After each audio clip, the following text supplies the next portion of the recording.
मनपा निवडणुकांसाठी अर्ज भरण्यासाठी उरले अखेरचे काही तास. शेवटच्या दिवशी पालिका यंत्रणांची लागणार कसोटी. राज्यातील 28 मनपांमध्ये अर्ज भरण्यासाठी दुपारी 3 वाजेपर्यंतची वेळ. मात्र बीएमसी साठीच्या वेळेमध्ये मुदतवाढ. मुंबईमध्ये सायंकाळी 5 वाजेपर्यंत अर्ज दाखल करता येणार. मुंबईमध्ये भाजप शिवसेनेचं ठरलं. भाजप 137 जागांवर ती निवडणूक लढवणार तर शिवसेना 90 जागांवर लढणार. ठाण्यामध्ये भाजप आणि शिवसेनेचा तिढा सुटला. शिवसेना 87 तर भाजप 40 जागांवर लढणार. मुंब्रा इथल्या 4 जागांवर उमेदवार देणार नाहीत. जय महाराष्ट्राच्या बातमीवर शिक्कामोर्तब.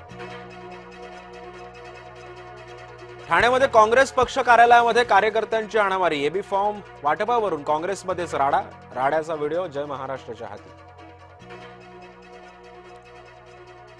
अकोल्यामध्ये महायुती फिसकटली. भाजप राष्ट्रवादी एकत्र लढणार तर शिंदेची शिवसेना स्वबळाचा नारा.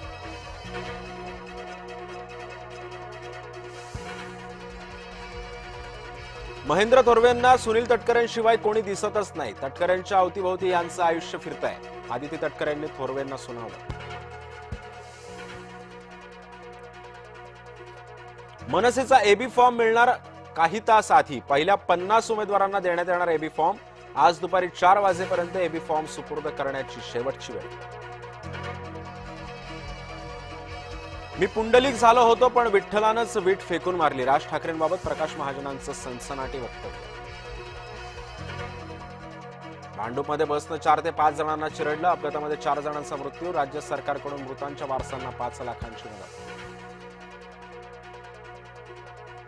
जातीय समीकरणामुळे यूपी भाजपमध्ये फुटाची चिन्ह. लखनौमध्ये 40 ब्राह्मण आमदारांच्या बैठकीनंतर नवा वाद समोर. विजयस्तंभ अभिवादन सोहळ्यासाठी कडक बंदोबस्त. कोरेगाव भीमा परिसरामध्ये 6000 पोलीस तैनात. एमपीएससीच्या अध्यक्षपदी विवेक भीमनवारांची नियुक्ती. शासनाच्या सामान्य प्रशासन विभागाकडून अधिसूचना जारी.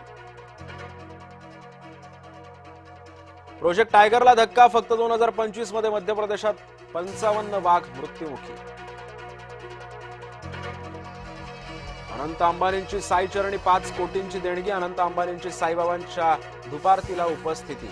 साईबाबांच्या संस्थानांच्या अधिकाऱ्यांकडे 5 कोटींचा धनादेश सुपूर्द. नवीन वर्षाच्या स्वागतासाठी शिर्डीमध्ये जय्यत तयारी. 31 डिसेंबरला साई मंदिर रात्रभर खुलं राहणार. भक्तांसाठी साई संस्थांकडून विशेष उपाययोजना.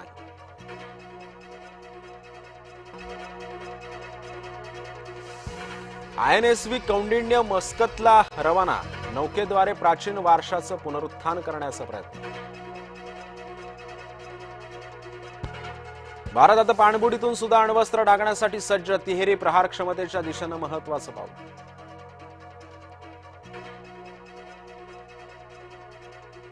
बांगलादेशातील हिंदूंवरील अत्याचार. बांगलादेशच्या माजी पंतप्रधान खालिदा जियाचं निधन. ढाक्यामध्ये वयाच्या 80व्या वर्षी घेतला अखेरचा श्वास. पुतिन यांच्या नोव्हगोराड येथील निवासस्थान युक्रेनकडून लक्ष. 91 लांब पल्ल्याच्या ड्रोनद्वारे हल्ल्याचा प्रयत्न केल्याचा दावा. भारतीय महिला संघाचंच वर्चस्व अपेक्षित. श्रीलंकेविरुद्ध आज 5वा आणि अखेरचा T20 सामना.